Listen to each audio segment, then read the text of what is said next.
Claudia Kirschhoch and Alex from Tennessee.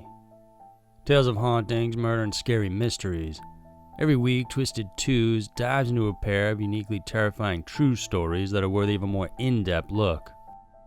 For this week, we focus on the mysterious disappearance of Claudia Kirschhoch and the unusual 4chan thread from a guy dubbed as Alex from Tennessee. Get ready for scary mysteries, Twisted Twos. Number 1. Claudia Kirschhoch. For 29-year-old Claudia Kirschhoch from Astoria, New York, it was a dream job. Months prior, she was hired to be an assistant editor for Frommer's Travel Guide. By May of 2000, Claudia was tapped as a last-minute replacement for a travel junket enroute to Havana, Cuba. The group was supposed to review the new sandals resort in the country. She, along with 3 travel writers, headed to Montego Bay, Jamaica on May 24, 2000 in preparation for their final destination. But once there, they were informed the trip to Cuba wouldn't push through. The group tried booking trips back to New York, but most of those flights were booked through, and Claudia couldn't get a flight back until June 1st. The following day, she and another writer, Tanya Grosinger, were instead assigned to a sandals resort in Negril, Jamaica. The two headed there and spent the day together, talking over drinks. While at the resort, Claudia befriended the bartender, Anthony Grant. At one point, the two went out dancing, and Claudia also told Tanya she and Anthony smoked weed and went skinny dipping. On May 27th, Tanya was able to score a flight back to New York. Prior to her leaving, the two had breakfast and promised to catch up once they were back in the U.S. Later that afternoon, Claudia was seen by a lifeguard on the beach. She was wearing her swimsuit and a t-shirt while carrying a portable radio. She was on the beach, walking away from the resort. This was the last time anyone would see her again. The day after this last sighting, Anthony Grant called in sick and didn't return for work over the next 4 days.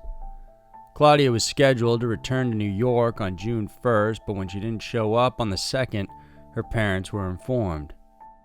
They called the Sandals Resort in Negril and found out the maids had reported Claudia missing.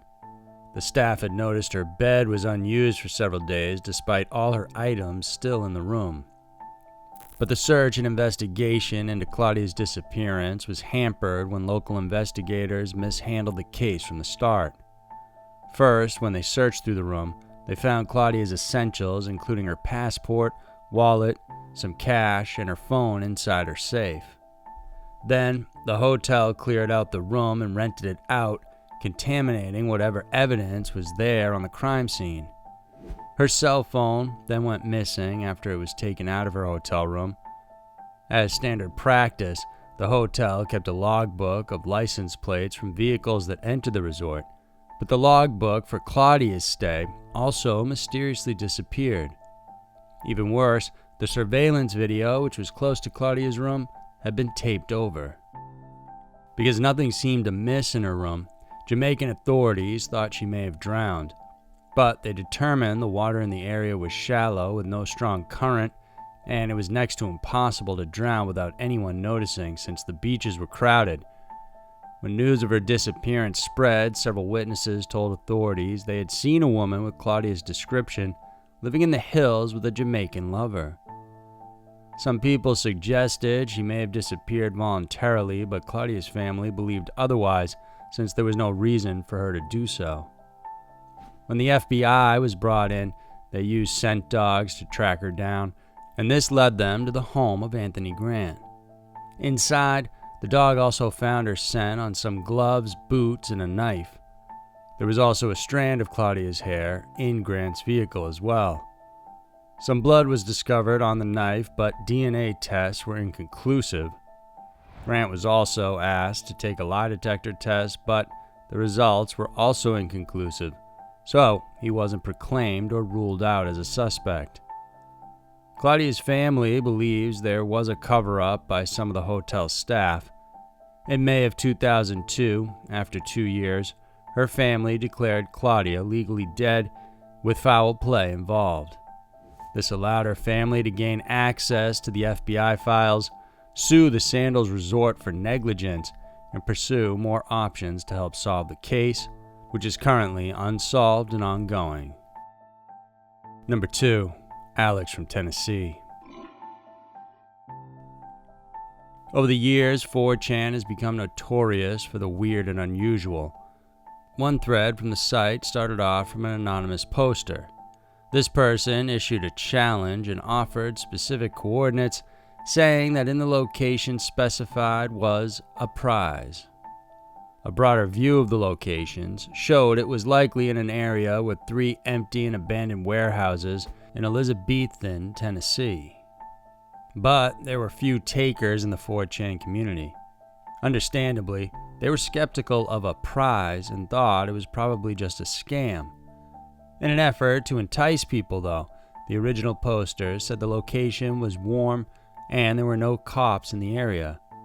He then went on to pressure people to go ahead and claim their prize. As if to help encourage others, he posted a rather disturbing photo of what looks to be a decomposed human hand. When people still didn't respond, he posted another cryptic photo and mentioned "my friend." The second photo he posted of the prize was a lot clearer, pointing to the possibility the prize was human remains he had kept for a long time. These 2 threads were the only ones from the original poster, and the thread lay dormant for several days. But 5 days later, a user calling himself Alex from Tennessee posted and said he was going to go check things out. He declared he was going to live post what he finds and upload pictures too in order to provide some form of commentary. In his first post, he mentioned he was going to arrive early, implying he had contacted the original poster and informed him he was coming. Once there, Alex posted photos of himself going down the stairs, believing the pictures placed by the original poster were from a basement. He then showed pictures of jars and mentioned that the floor of the basement was nothing but dirt. This construction technique hasn't been allowed for decades, so it's likely the building he was inside was quite old. Alex continues to post photos of the basement, noting that the place smelled of spoiled food. He also said there seems to be new writing running inside. At one point, he thought he heard his friend arriving and decided to go back up, but no one was there. As he continued his excursion, though, he eventually found a plastic bag. He opened it and discovered a folded plastic plate with a note on the outside that read, "Open prize, hide eyes." When he unfolded the plate, there was additional writing that read, "Plate's a date, a very important mate. You shouldn't have come here. I lied." Undeterred, though, Alex continued to open the bag and realized something inside was moving. It turned out to be a tortured possum placed inside multiple bags. When he got it free, it darted away. Alex continued to explore the area and found old prescription pills and an even larger plastic bag wrapped in duct tape.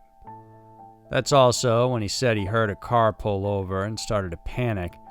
He tried looking for a second door and found what he thought was a basement window or crawl space, and it turned out to be a dead end. And then his post just ended there. The images of the body look very real, which gives credit to the story. Alex from Tennessee, if he truly existed, was never heard from again. Whether it was real or just a hoax is up to you. So there were 2 of the most mysterious and frightening stories around. The world can be a crazy place, and Twisted Twos is always sure to show you why. If you liked this video, then please subscribe to our channel and hit the notification bell. We have new videos coming out every Wednesday and Saturday for you guys to check out. Thanks for tuning in, and I'll see you soon.